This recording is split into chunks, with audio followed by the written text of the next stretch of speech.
Hey, it's you-man from KC95 here. Good evening and welcome to Toasted Tavern. Your host, Scott Tobin, and the man called Wags are ready to bring you the night in sports. So pull up a stool, grab a drink, and let's get toasted. Good evening and welcome into the Toasted Tavern. I am Wags, joined alongside by Scott Tobin. Man, a great day today. We had Tom Ackerman from KMOX on earlier today. We're going to have part of that conversation coming up a little bit later in the show. And Scott, we were talking earlier today about the Major League Baseball trade deadline and how we are excited that maybe we talk about a pitcher coming to St. Louis here by the time we hit the nightly show. Maybe something happened, who knows? But then all of a sudden, Mizzou comes out of nowhere with some big news, and we'll talk about that in just a second. But I know you had a nice night tonight. Family was in town, and you got a chance to have dinner with them. But how was the rest of your day between the Ackerman interview and now tonight?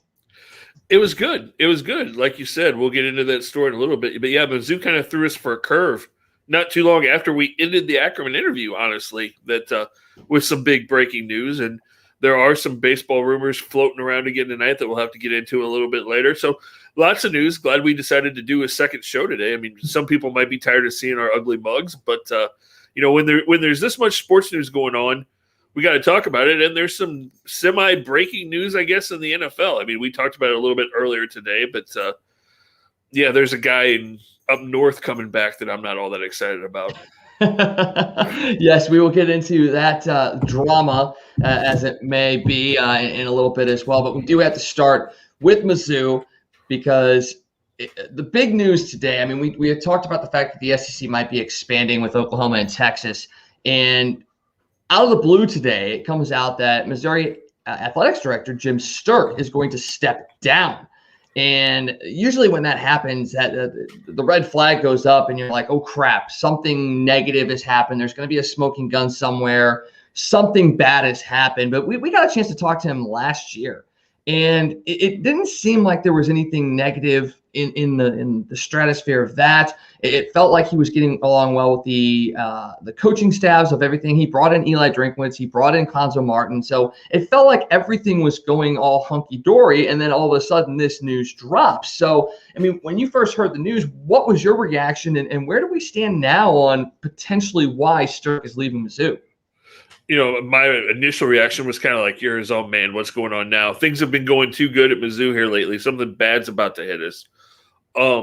But the more you kind of hear little bits and pieces here and there, it kind of sounds like maybe there's not anything bad. Maybe it was just a decision for Jim Sterk to step down. It sounds like he's agreed to wait until a new AD has been found, and put in place for him to move on. So that's a good part of it. That makes you feel a little bit more comfortable that it's not something dire, that the NCAA is coming down on Mizzou tomorrow or something. It was a little bit of a surprise because, like you said, it's been almost exactly a year that we had Jim Sterk on. I almost said this very program, but it wasn't. It was the old program. And, he talked about how much he loved Mizzou and how he was hoping that was going to be the last job of his career, and he was really planning to be there to see the program build. So that makes you then worry that, maybe it is something more on the health side with him.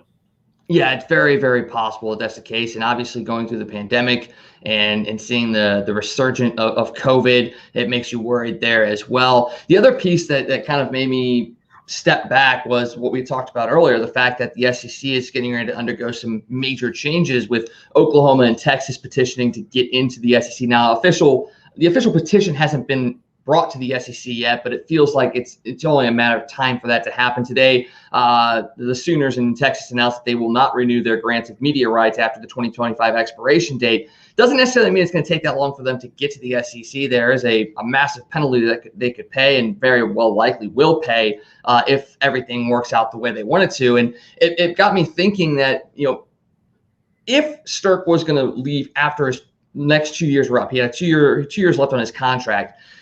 It made me think that maybe he decided, hey, I don't want to be the guy that goes into this fight of either bringing these guys into the SEC or being one of those teams that pushes back against it to try and keep Mizzou's hold on their stake in the SEC, and that he wants it to be the next generation, the next AD's fight and where it takes Mizzou. Do you feel like maybe that had a piece go into it as well, that, hey, if this is going to be a fight that's going to take 3, 4, 5 years, I don't want to be the one that starts it if I can't finish it, and it doesn't feel right for me to start it if the next AD does not want whatever my decision was going to be his decision or her decision, because there's a couple of females in the mix for the AD position as well.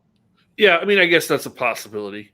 You would almost think that for an AD that's been as competitive and so involved at Mizzou that he would almost want to take that challenge on and want to stay on to see it all be completed. So, there's probably a lot of things that have led to this, and hopefully in the next few days we'll hear exactly what happened and, if this was something that came out of the blue or if this has been something that's been planned for a while now. Yeah, it'd be interesting to see if it was something that was playing out for a while. Now, there have been a lot of names thrown out as far as who could possibly replace Jim Sterk, and he is going to stick around until a new AD is hired. So like you said, it doesn't sound like it's dire or imminent that he has to leave. So there's some names that were thrown out, lots of Mizzou connections. There's North Texas' AD Ren Baker, who was the interim AD after Mack Rhodes left. Buffalo's Mark Allnut, a former Mizzou football player. Louisiana's Brian Maggard, who had worked at Mizzou for 21 years in different roles before going to Louisiana.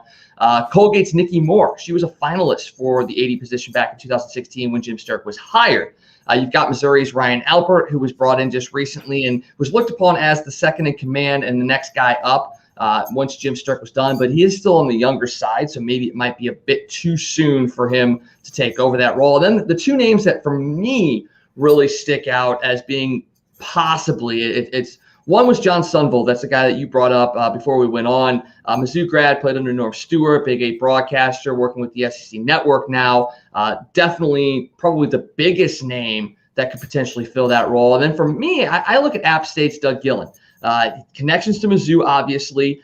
He hired Coach Drink up in Appalachian State, and he's also good friends with SEC Commissioner Greg Sankey. And if anything in my life has taught me anything, it's connections, connections, connections. If you've got connections at the places like the SEC commissioner, that's somebody you probably want in that role. So if I'm Mizzou, at the very least, my first phone call is to Doug Gillen.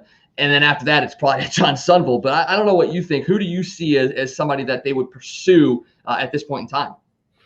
Kind of like I told you before we came on, John Sunvol will be a guy that I think they'll definitely talk to.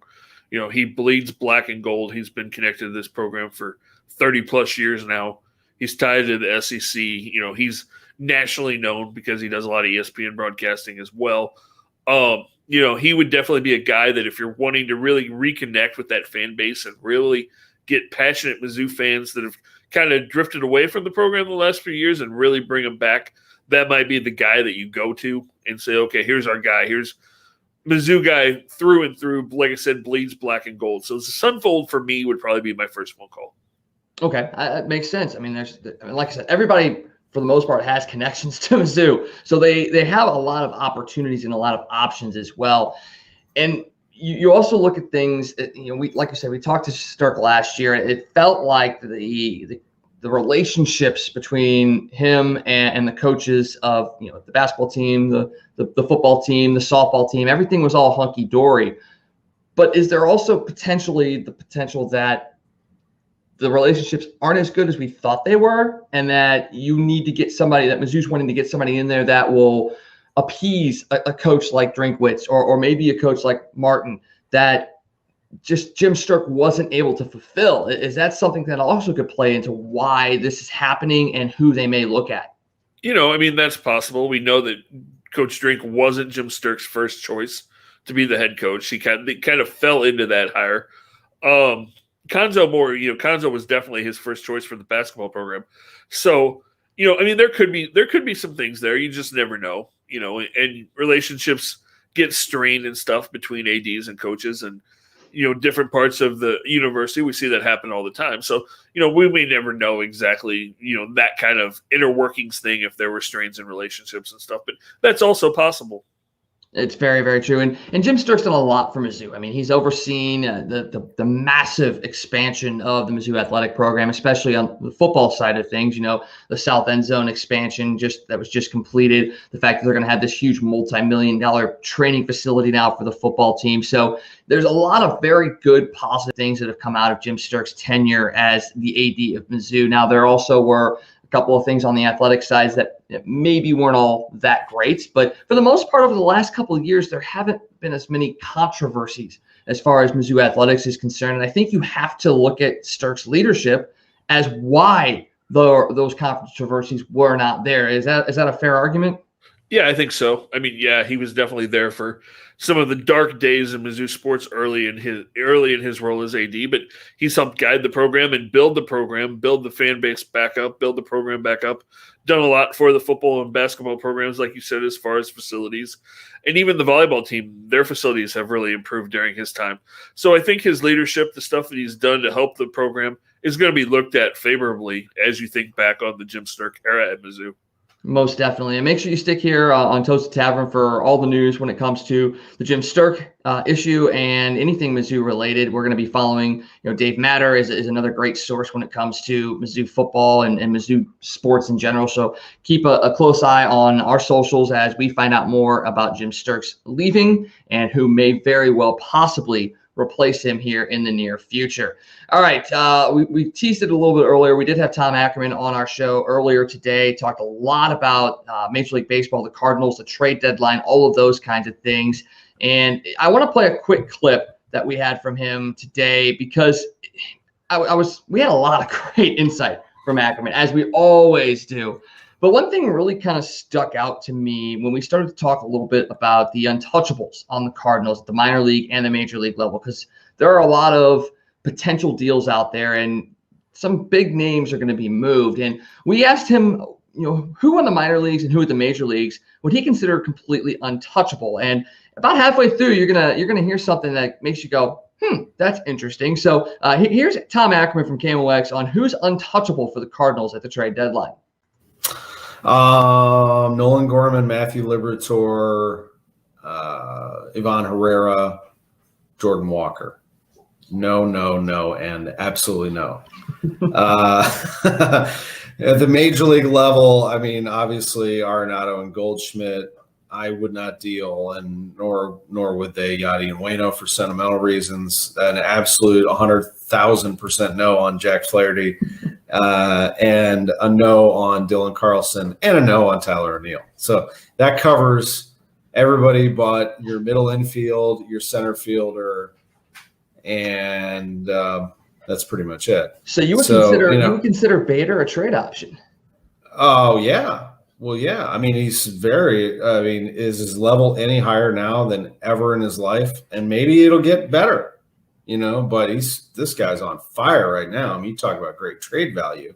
I'm not saying I'm trading him, but I'm listening. I'm saying no on everybody else. But I'm listening, and whatever happens with Harrison Bader, I would prefer that he stays in St. Louis as an elite outfielder. I mean, if I were to pick one, I guess if I had to, I'd pick, Paul DeYoung. DeYoung is a good player.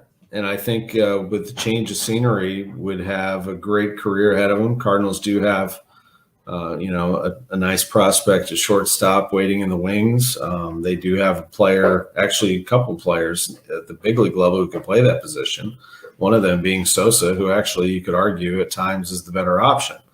But I love Paulie, and I hope that he plays well for the Cardinals. But if you talk about options on who to trade, he'd probably be at the top of my list. I'm not saying they're going to do it.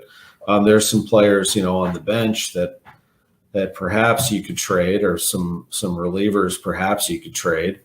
But I wouldn't go beyond that. I mean, if you trade a KK, that's selling to me. I wouldn't trade. There's not a chance I'm trading number 50.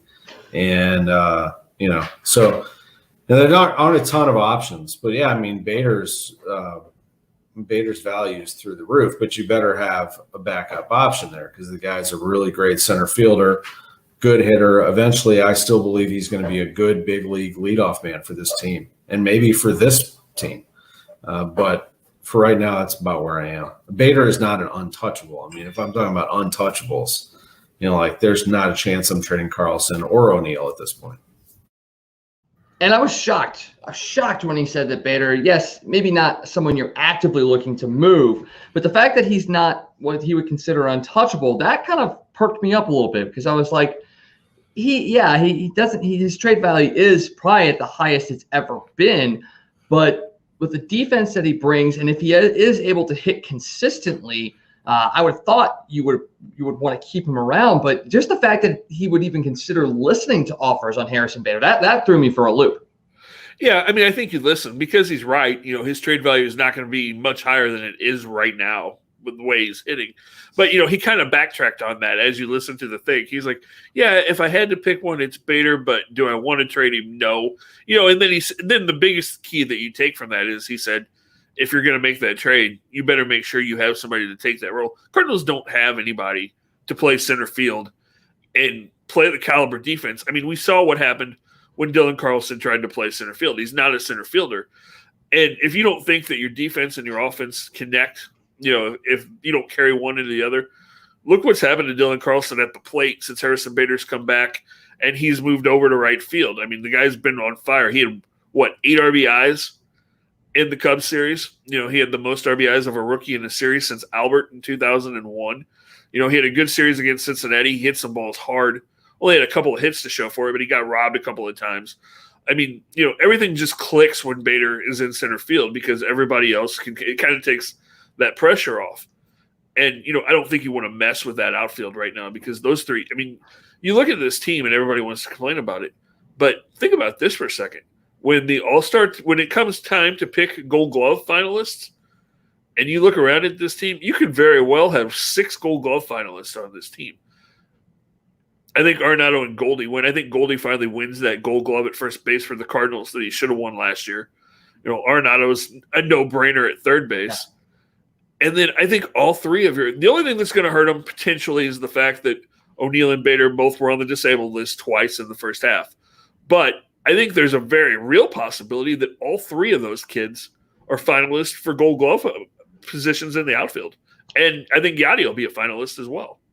Yeah, I think you're right on the head there. And the fact, this is the thing that really kind of interests me is, last year we were talking about the strength up the middle. You had Yachty, Gold Glove winner, always a finalist, it seems like. You had Colton Wong at second baseman, obviously won the Gold Glove last year. Paul DeJong was at shortstop, a Gold Glove potential shortstop, and then you had Bader in center field. Now, all of a sudden, a year later, that script has completely flipped, that we're worried about our up-the-middle strength. Yes, Yachty's there, but he's dealing with injury. He hasn't been the same Yachty that we've seen the last couple of years, outside of a couple of really, really good games. You've got Tommy Edman over at second for the most part. You've got Paul DeJong, who's been injured, platooning with Edmundo Sosa. And you've got Bader, who was injured but has come back and not taken a step back as far as defense is concerned.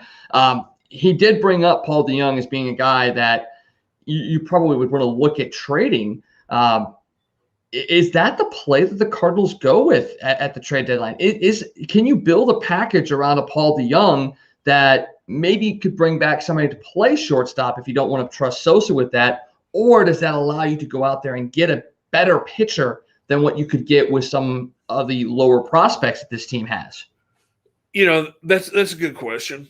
Could you go get a shortstop? You say that, and the guy that everybody's going to jump on, of course, is Trevor Story. But if you go get one of those guys, say, okay, let's move him and go get Trevor Story, or let's move him and this will never happen because the Cubs wouldn't do it. But let's say you move Paul DeJong to Chicago and get Javi Baez, or Seager's hurt, so that's not going to happen. Correa's hurt in Houston, so that wouldn't happen. But if you do that, you've taken that cost certainty that you have with Paul DeJong, who, when he's right, is still really good. And we've seen him play a lot better, since he's come back from the injury. It took him a couple of weeks, but he's been much better the last 2 or 3 weeks. But if you move him, you're taking away the cost certainty of a guy, like you said, that's been an all-star, that's been a Gold Glove finalist, and you're trading him for a guy that, we could go get Trevor Story. And, yeah, it could be a fun month, and we'll talk about, oh, man, him and Nolan, and how awesome is that going to be.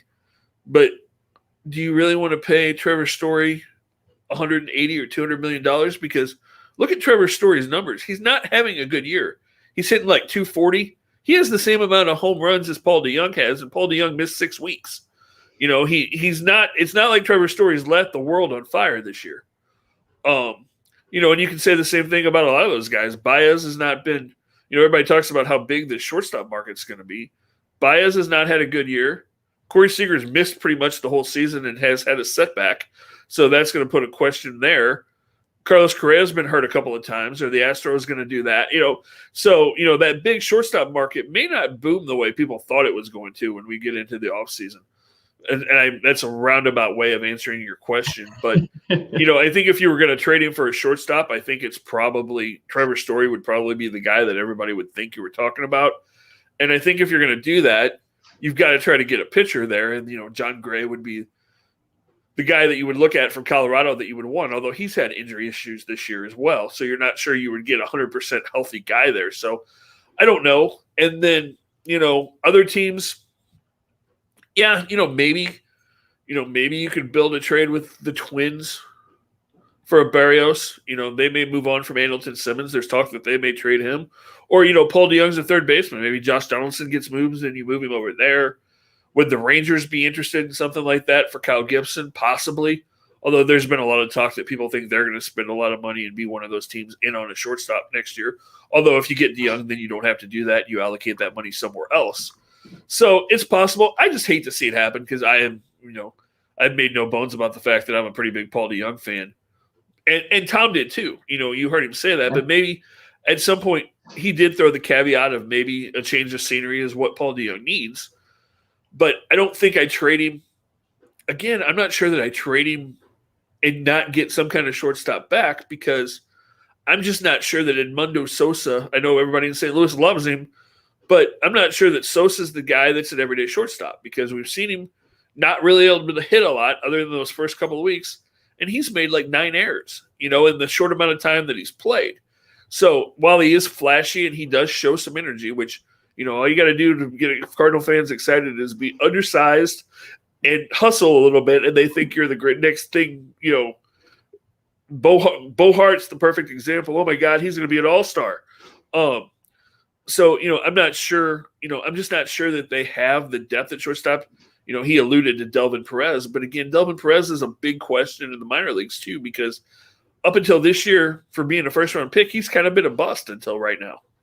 That's very, very true. And the one other name that he brought up that, as far as an untouchable was concerned, that I wouldn't say threw me for a loop as well, but I didn't realize he was that highly regarded was Jordan Walker. Obviously he's hitting pretty well, but the fact that he was like, absolutely no, that surprised me a little bit as well. What actually are we going to see from Jordan Walker? Is he somebody that can make an impact on this team in the next couple of years? The way he's going right now, they just moved him up to Peoria already. And and we know that the Cardinals sometimes like to throw names around when they're comparing people to prospects. But just a couple of weeks ago, John Mozeliak said he's never seen a hitter at 19 years old where Jordan Walker is right now. He compared him to Albert Pujols and Oscar Taveras. Those are the only two guys he could think of that have looked like Jordan Walker does at this point in his career. And we're all excited about Nolan Gorman's power. From everything we hear, Jordan Walker has even more. Wow. He was winning college home run derbies as a sophomore in high school. This kid has just freaky power, and he has good contact too. And he's only 19, so this guy's kind of the limit there. That's very true. And Mason Winn was another guy that was brought up as well, along with Jordan Walker. So, it feels like, we talk so much about the Cardinals' depth, and then we talk about how the guys that are young that are up here aren't as good as we thought they were going to be. We had Lane Thomas. Johan Oviedo is kind of gotten better as this season's gone on. Maybe shouldn't be here. Should really be seasoning himself at Memphis, but circumstances dictate that he's up here. The question really becomes, how quickly do you move these guys up, and how long do you leave them at these levels before they hit the big leagues? Because we're clamoring for Nolan Gorman to be here. We think he's doing well enough in Memphis to really say, hey, you can do this at the major league level. And then you got Walker down at Peoria now. How quickly do you move him up through the system? If he does have that kind of pedigree and that upside, how quickly do you move him up here? And at what point do you try not to burn him out or discourage him. I mean, it almost feels like we're arguing two sides of the same coin, because we want these guys to get up here, but then when they get up here and they struggle, we're like, well, they're not as good as we thought they were. So, like, where do we land on these rookies? Well, and we talked about this on another one of our shows the other night. Everybody's like, oh man, we have nothing in the minor leagues. Not true. A lot of these guys, the Gormans, the Liberators, the Zach Thompsons, that we were hoping they would be ready this year. You got to remember there was no minor league season last year, so these guys are a year behind where we'd hoped they would be. But at the same time, like Tom said, he said that in that clip, or maybe not that clip, but in one of the clips we did today, the Gorman and Liberatore are very close, and they're knocking on the door. The thing we got to remember about Nolan Gorman is that he's only been in Memphis for about 3 weeks, and yeah, he's tearing the cover off the ball. And isn't it funny how Memphis struggled all year? He gets there, and now all of a sudden they've won 15 in a row. And he's just absolutely raking down there. The Cardinals have a lot of talent. I keep seeing this from people, Cardinal fans, that are like, we have nothing in the farm system. The farm system's horrible. We have nobody to trade. There's nobody to that's not the case. People have to understand that you've got a ton of talent. And the two guys that you just talked about, Jordan Walker and Mason Winn, the two kids from last year. Winn got moved up to Peoria late this afternoon as well. And here's a kid. We're not gonna start comparing people to people, but you know how Shohei Ohtani likes to play the outfield and pitch? Mason Winn plays shortstop, and oh, by the way, he pitches and throws 98 miles an hour. So, there's another guy, the Baez kid that we drafted this year. That everybody is saying, this kid again is just a 5-tool. It's not going to be long. A year and a half from now, we're going to be talking about him knocking down the door, getting close. We've got a couple of younger outfield prospects that are coming, that are hitting like crazy in Springfield right now. This team has got a lot of talent coming. It's not ready right this second. 2 or 3 years from now, the Cardinals farm system is going to be one of the top farm systems in baseball. The top 50 prospects in baseball came out the other day. We have 4 players in the top 50 right now, and that's not counting these guys that we just drafted. So the farm system's not bare. There's just a little break because of unforeseen circumstances with COVID that kind of screwed up everybody's growth, and they're not quite progressing as quickly as we'd hoped. But they're coming, and they're coming really well. And another guy, Zach Thompson, who we've worried about all year because he hasn't pitched well, he had a 6-hit complete game shutout in Memphis for his first win at AAA the other night. So he's making progress. Matthew Liberatore had a shutout the other night and has pitched really well now in his last 2 starts. So, these guys are coming. Will we see them at the end of the season? Maybe. If we don't see them until spring training, that's a positive sign too, because it means that Jack Flaherty and Miles Michaelis and hopefully a couple of guys we pick up in the next few days have straightened this pitching staff out.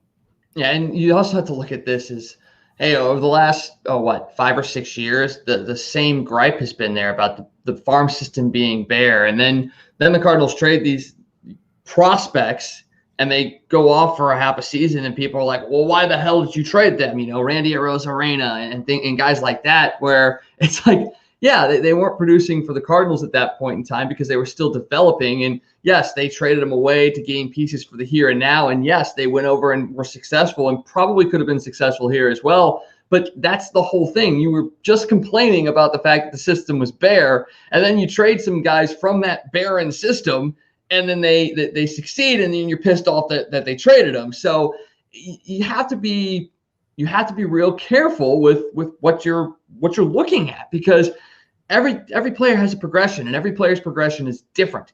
And right now we're seeing that with Johan Oviedo, because he came up, he probably jumped more than he should have, and he struggled. But over the last couple of starts, his confidence has grown and grown and grown, and he should have gotten that win against the Cubs last week. The bullpen blew it, mainly because Luis Garcia came into the game, and I don't even know why that was a potential possibility. But he has grown in confidence, and you're going to see that for some of these other guys. The big thing that I thought was a big surprise with Ackerman today was the fact that he thought Liberatore was actually closer to being on the big club than Nolan Gorman. And yes, that's barring a trade for a pitcher. But the fact that Liberatore might be closer to getting the call up than Gorman, that also surprised me as well. I think that's more about need as well too. I think it's because of the fact that you may need to bring Liberatore up to fill a spot in that rotation where Gorman, because you do still have Tommy Edman and you have Sosa and you have all these guys, there's not quite as big of a need for Nolan Gorman to get rushed up here. And hopefully neither one, like we said, hopefully things work out and you don't have to rush either one of them. But I think the Cardinals are in a pretty good spot. And, real quick before we move on, you talked about the, trading guys for, a barren system, and then people complain. I see that all the time. Oh man, how could we have given up Randy Arozarena? How could we give up Luke Voigt? How did we give up? Well, think about this for a second. If you don't give up Randy Arozarena, we're not talking about Matthew Liberatore right now. Yeah. If you don't give up Luke Voigt, Gallegos is not here. If you don't trade Tommy Pham, Cabrera is not in your bullpen. If you don't make a couple of those, if you don't move a couple of those guys, Paul Goldschmidt's not here. If you don't move a couple of those guys, Nolan Arenado's not here. I've heard people going, man, I wish we had Austin Gomber. How stupid was? Okay, would you rather have Austin Gomber or Nolan Gorman? Nolan Arenado. Or would you rather have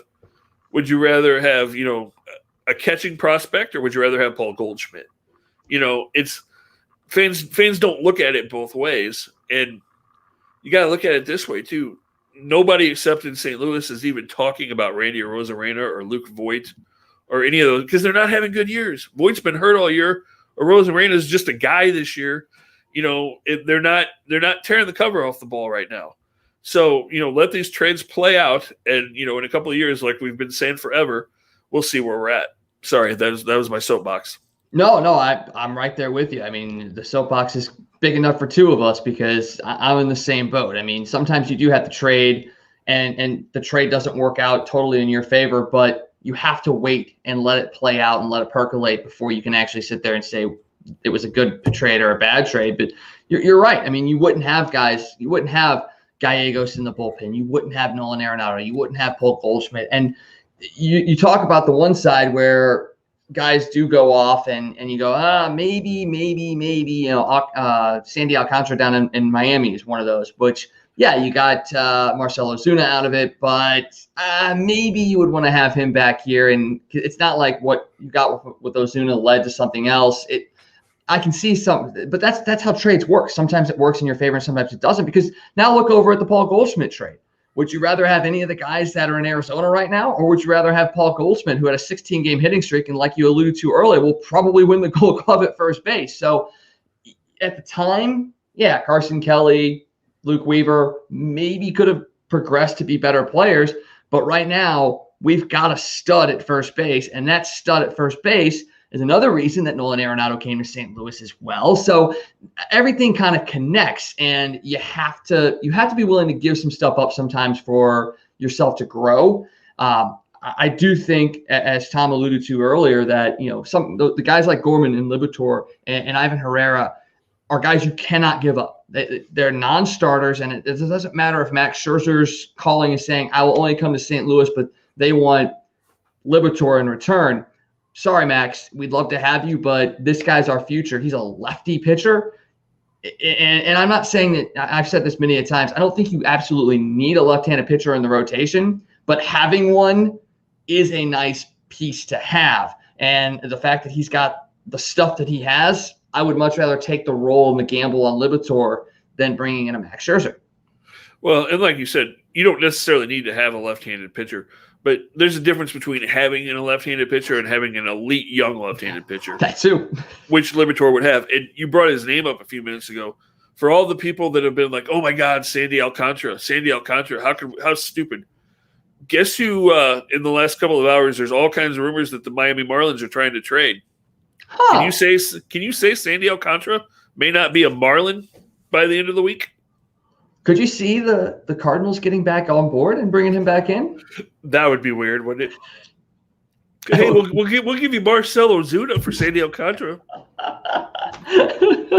Marcel's just sitting at home. We'll pack him up. We'll send him right back down to you. Yeah, we'll facilitate the call between us and the Braves, and right. and you just give us Sandy, and we'll be good. We'll call it even. How about that? Right. Oh, man. Well, there are, like you said earlier at the beginning of the show, there's a lot of trade rumors that are going around out there. What are some of the big ones that you're hearing right now? A lot of them are the same stuff we talked about a little bit earlier. It sounds like there's more and more steam picking up for Barrios coming out of Minnesota. Again, we've heard the Dodgers and the Padres. There are mystery teams involved, apparently, 3 or 4 of them. The best time of the week is when you hear mystery team. Oh, yeah. Seattle is still in on Whit Merrifield, although apparently the White Sox and a couple other teams are now kind of jumping in on that. The Yankees apparently made an offer to the Rockies today for Trevor Story, but the Rockies are not sure if they're interested in moving him or if what the Yankees offered would be enough to do it. But the Yankees did make an offer. The Yankees made a really interesting trade with Pittsburgh today to get a relief pitcher, and Yankee fans are not happy because the Yankees traded their top shortstop prospect and a pitching prospect for a guy from Pittsburgh who's a ground ball pitcher whose earned run average on the year is almost 7. A ground ball pitcher? Yeah, he's pitched better lately. Middle relief guy. Not really sure what Brian Cashman was doing here. I know the Yankees are kind of a mess, but Yankee fans are about to lose their minds over that one. There's a lot of other things. Jose Ramirez, Cleveland may, we're playing Cleveland the next couple of days. Jose Ramirez may be on the move. Let's let Cleveland go ahead and do that before we start playing them the next couple of days and get him out of there. Especially if he walks down to our clubhouse. Yeah, again, though, where are you playing him? Yeah, and there's a lot of potential. You have to give up a lot of big-time names to have that happen. Because I don't think Ramirez is coming in and you're going, hey, Nolan, go take a seat, buddy. If we had a DH, I'd love that idea. Yeah. But, those are going to be interesting. There was a rumor a while ago that Baltimore may now be thinking about making some moves, which if you haven't seen the interview with Tom Ackerman, go back because there was a pitcher in Baltimore that he thought would be perfect for the Cardinals. Trey Mancini may at least be thinking about moving Mancini. I mean, there's a lot of guys whose names we heard might be on the move that now it sounds like maybe there's a better chance they're going to be on the move. It's going to be really interesting to see, like the Rangers, for instance, I can get words out, I swear. They've lost 13 in a row now. Does that make them more interesting? I can't talk. Never mind. Would that make them more interested in trading a Joey Gallo or Kyle Gibson? And that's really interesting too. Is that with all these pitchers that we're hearing, you're not hearing anything about Kyle Gibson today, as far as teams going after him or who's in that market or what. So it's going to be fun the next couple of days. I think we're going to be surprised because I think there's going to be more big name guys get moved in the next couple of days than anybody saw coming. And we're not even talking about the Cubs yet. And we know that whole freaking team is pretty much up for sale. So, we could see some blockbusters happen in the next 72 to 96 hours.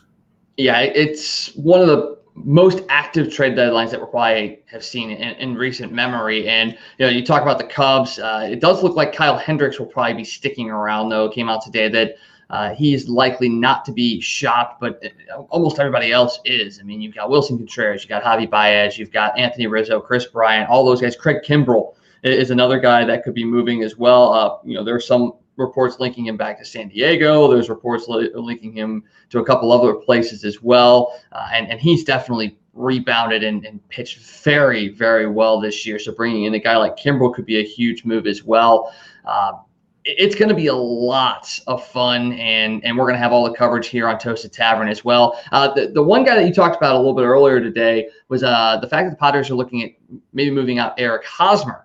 And it's interesting because two teams that popped up as likely destinations are teams you wouldn't think would be interested in bringing him in, but that's the Cubs and the Kansas City Royals as well, mainly because of cap space. The ability to bring his contract into their fold. Do you see Hosmer being a guy that's is he part of a deal to the Cubs to bring in a guy like Kimbrell? Except that if you do that, if the Cubs go get Hosmer, then does that mean Rizzo's gone? I would think it would have to be a connection of two, where you bring in Hosmer because Rizzo is going somewhere else. And if that's the case, where does Rizzo end up? There's a lot of things linking him back to Boston, which is where, he got drafted. That's where Theo brought him in originally. So that's a possibility. I saw the Yankees as a possibility for Anthony Rizzo as well. So, it would be interesting because, like a lot of people say, he's the face of the Cubs. That would be the one guy that you really don't wouldn't think would leave, but, it's very possible. As for Hosmer, I don't think the Cubs would be a good fit because, if they're trying to cut salary, Hosmer is still making a lot of money. I'm not sure that makes a lot of sense. Kansas City would actually make a lot of sense for Eric Hosmer. It's where he started his career. He won a World Series there. He's got lots of ties. They've got a young team coming. He could be a leader. Although then that doesn't make sense. Why would you bring Eric Hosmer in and let Whit Merrifield go? Because, that's another guy that you could help build a young team around. So, there's going to be a lot of rumors, and like we say, this time of the year with every sport, don't believe 99% of what you hear out of GM's mouths because they're not going to tell you the truth. That's for damn sure. That is for damn sure. Now, speaking of truth, let's jump over to the NFL because we may have gotten some truth and some resolution to a story that's been on the front burner pretty much since the end of the season, maybe even before the end of the season. And that's got to deal with Green Bay and Aaron Rodgers. For the longest time, it looked like Aaron Rodgers was going to up and retire, be done, move on, maybe be able to break the contract enough that he comes back and plays in a year or two outside of Green Bay. But reports today come out that the Packers and Rodgers are getting close to a deal that will see him return to Green Bay this season. But there are a lot of concessions when it comes to the Green Bay Packers. So here are a couple of things that the Packers are going to be doing to kind of appease Aaron Rodgers into coming back this year. So the 2023 year in Rodgers' contract, the last one on his current deal, would be voided with no tags allowed in the future. They would agree to review Rodgers' situation at the end of this season. Contract would be able to be adjusted with no loss of income to give the Packers more cap room now, and mechanisms will be put in place to address Rodgers' issues with the team. Basically, what all that means is it's setting up to where Aaron Rodgers would play one more year in Green Bay, and then in 2022, he would be free to go to any place that he would want to go with no repercussions for the Packers and no repercussions for Aaron Rodgers. Is this the scenario that we're going to see play out where he goes back and plays 1 year in Green Bay and then we see him exit stage left? We talk about train wrecks in sports all the time. Here's a huge one because why would, if you're going to make all those concessions and do that, why not just trade him? You don't really want him there. He doesn't really want to be there. He's upset the fans. I mean, I can't imagine that his teammates really necessarily want him back because, he's basically, said, I'm not doing OTAs. I don't want to be here. He's basically thrown them on the bus and said, they're not good enough. I want better players. I can't imagine that locker room is going to be a great place. And, we've heard for years that it already wasn't because Aaron Rodgers wasn't the most popular guy in the world in Green Bay. I can't imagine this is going to help things. So I think if I'm the Packers, I make this work that you can move him now. Honestly, I think that's the best case scenario for everybody because, yeah, Rodgers is going to get his money and he's going to play. But if he doesn't want to be there, do you really think he's going to try his hardest to help Green Bay win this year? Probably not. I mean, obviously he's going to do what he can to make himself look good and attractive to the free agent market next year. But he's going to do more for himself more than it is for the team. And like you said, that just ruins the locker room status and just the team aspect of this. And, it is already affecting the team in a whole as it is. Devonte Adams has cut off talks with the Packers, and he's looking to leave as well because he's seeing what Aaron Rodgers is going through, and he doesn't want to be in that same position, and he probably doesn't want to play on a team that doesn't have a star quarterback either.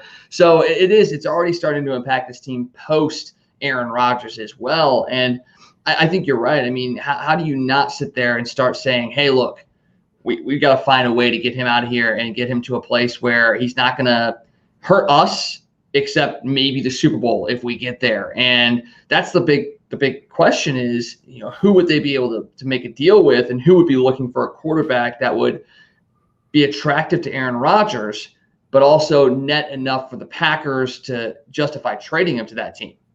I mean, the first one that pops to mind is the team that we heard about all offseason, which is Denver. They didn't really do anything after they didn't get Rodgers a couple of months ago. I mean, yeah, they've got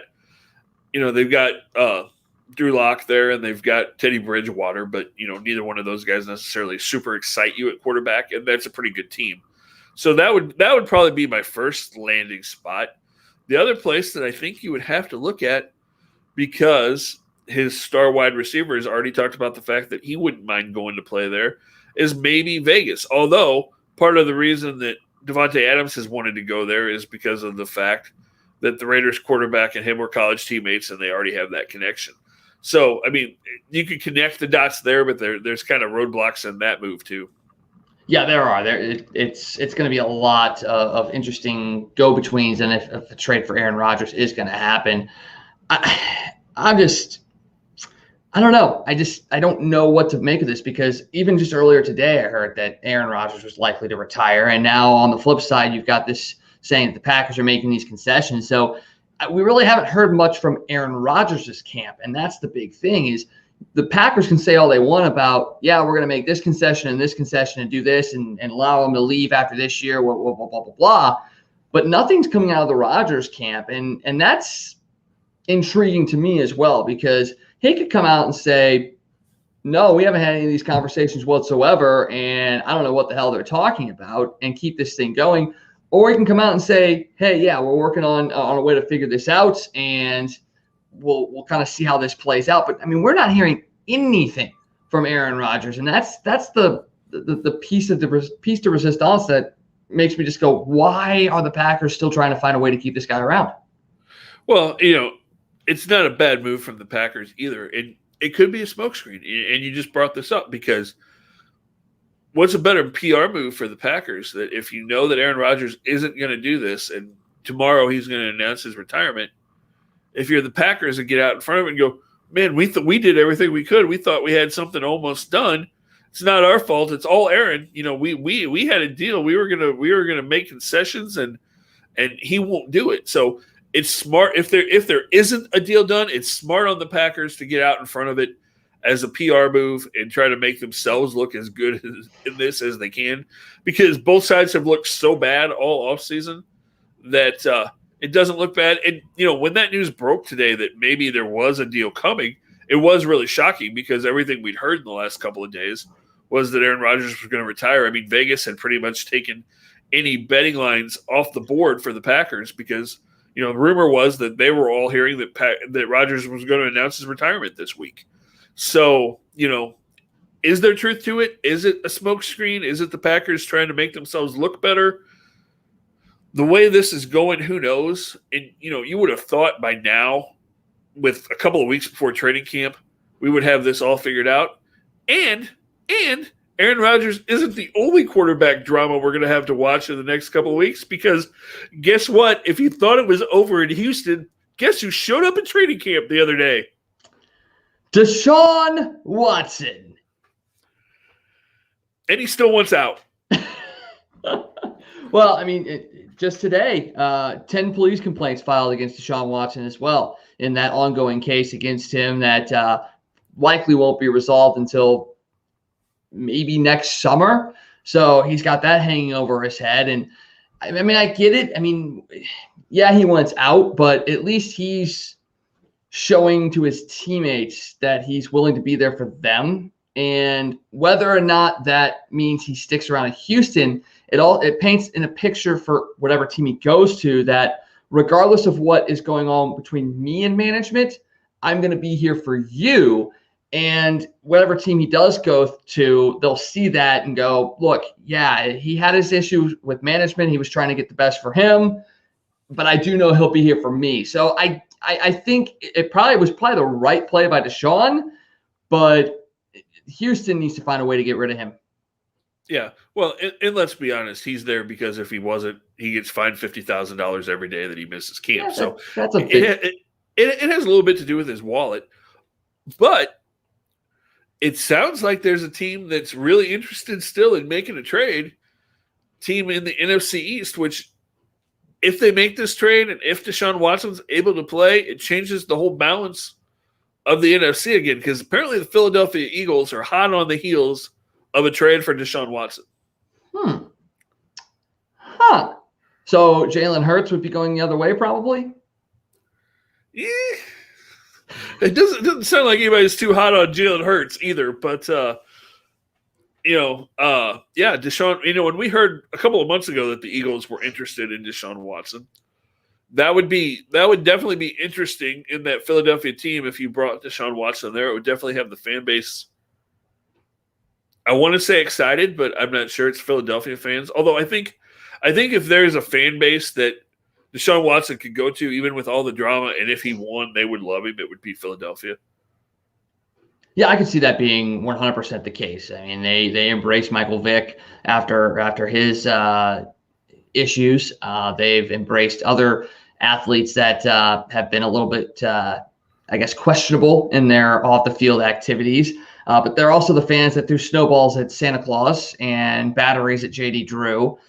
So you never know. I mean, like you said, it's Philadelphia. Who knows what the hell kind of reaction they're going to get whenever you go there. But it does make the entire landscape of the NFC East shift if you bring in a guy like Deshaun Watson. But if that's the case, who's he going to throw to? I mean, he would be going to almost the same situation that he has in Houston, where there's not much offensively that is attractive about the Eagles in my mind.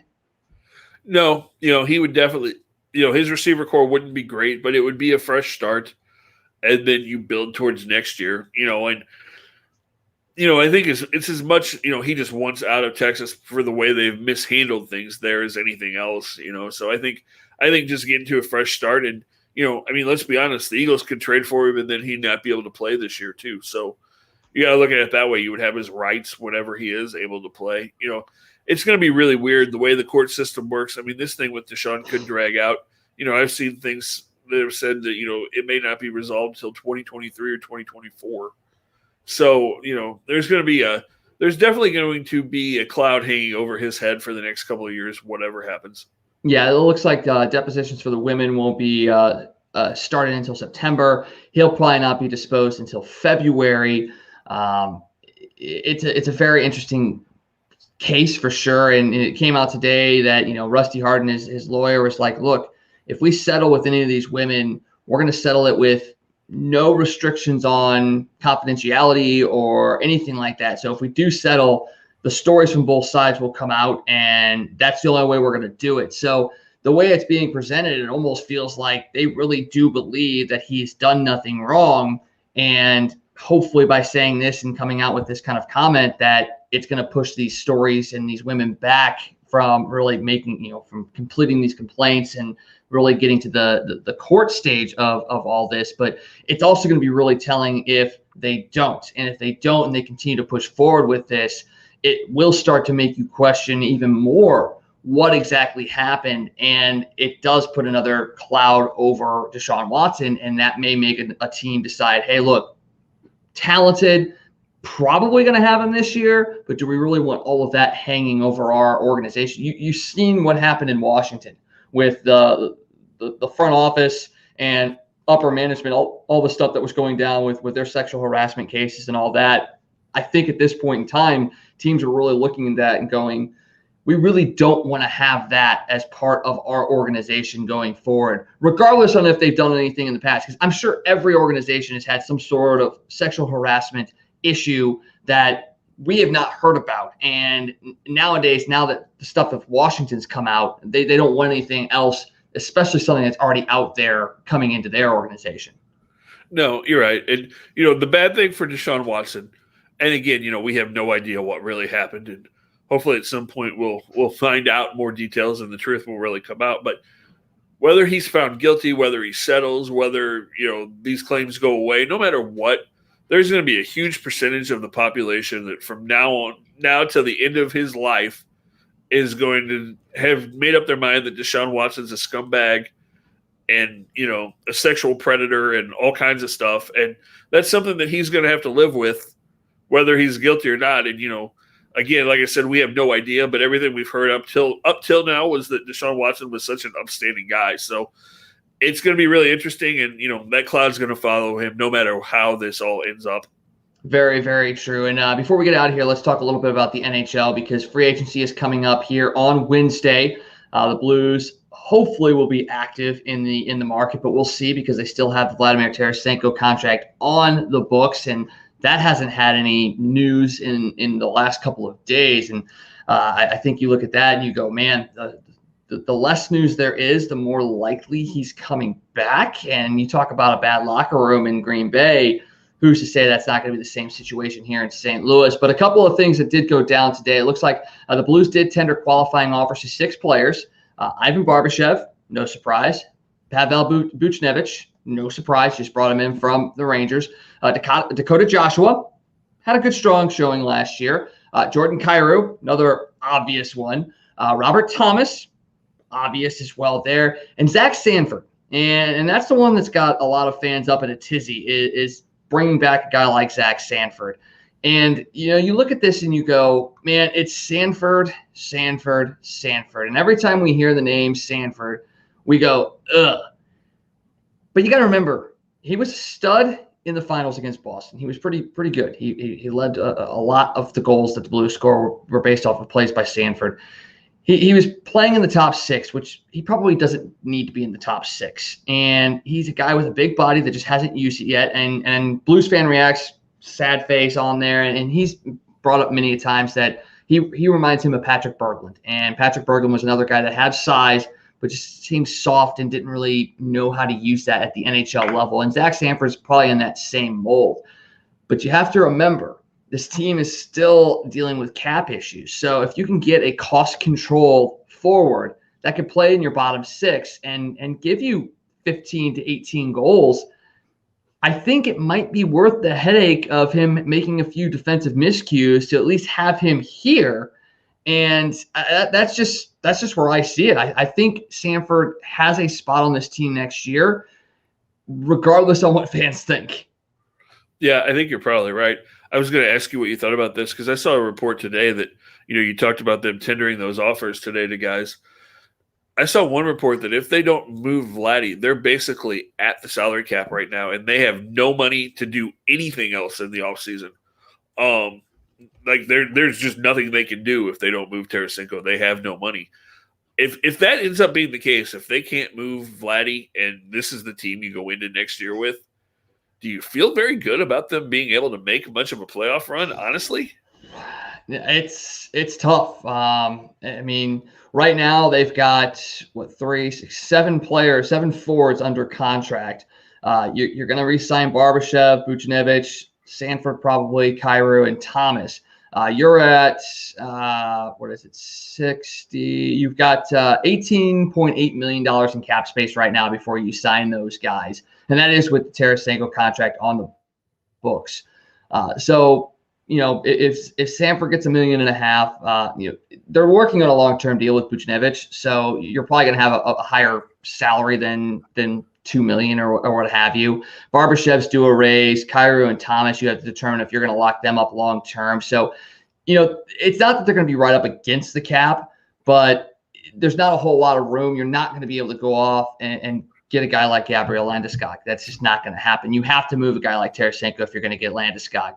That doesn't mean that they can't go out there and sign Landeskog and then move Tarasenko. It's not, you don't have to move Tarasenko to get Landeskog, right, but you have to move Tarasenko before the beginning of the season if the plan is to sign him. So, it's going to be, the next couple days are going to be very interesting. So the Blues almost have to move Vladdy before free agency opens on Wednesday for, I think, fans to feel comfortable about what free agency is going to bring. Because if Tarasenko is still on this team when it opens up, I don't know if they can realistically sit there and make an offer to a Landeskog or somebody else that is going to command a high price, because the given is that he's going to be on this team. And we saw it last year with Pietrangelo. They moved Jake Allen to free up cap space.